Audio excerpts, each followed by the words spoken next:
Hey hello మామ, చాలా days అయింది మిమ్మల్ని చూసి. అండ్ వీడియోస్ పెట్టి కూడా చాలా గ్యాప్ అయితే వచ్చేసింది. ఏంటంటే నాకు చిన్న చిన్న వర్క్స్ ఉండటం వల్ల వీడియోస్ అయితే పెట్టలేదు. సో ఇంకా డైలీ వీడియోస్ పెడతాకైతే ట్రై చేస్తా. లాస్ట్ టైం మీకు మెయింటైన్ క్యాలరీస్ ఎలా క్యాలిక్యులేట్ చేయాలో చెప్పాను. సో ఇవాళ ఏంటంటే మీరు క్యాలరీ డెఫిషియట్ అంటే ఏంటి, క్యాలరీ సర్ప్లస్ అంటే ఏంటో తెలుసుకుందాం.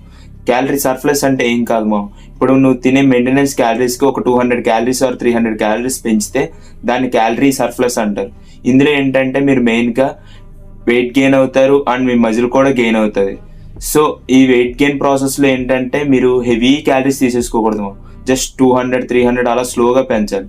అండ్ క్యాలరీ డెఫిషియట్ అంటే ఏంటంటే ఇప్పుడు కొన్న మెయింటెనెన్స్ క్యాలరీస్లో దాన్ని మీరు ఒక 200 గ్రామ్స్ తగ్గించి తింటే అది క్యాలరీ డెఫిషియట్.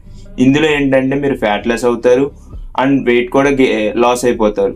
ఇందులో మీకు ఏంటంటే మీ బాడీలో కటింగ్ స్టేజ్ అనేది ఉంటుంది, మీ మజిల్ కానీ ఇవన్నీ విజిబిలిటీ బాగా అంతే. సో క్యాలరీ డెఫిషియట్ చేసేటప్పుడు కూడా మరీ హెవీగా తగ్గించకూడదు, జస్ట్ 200 అలా స్లోగా తగ్గించుకురావాలి. సో ఇంకా ఇలాంటి ఫిట్నెస్ కంటెంట్ కావాలంటే ఇప్పుడే లైక్ చేసి షేర్ చేయండి. Thank you.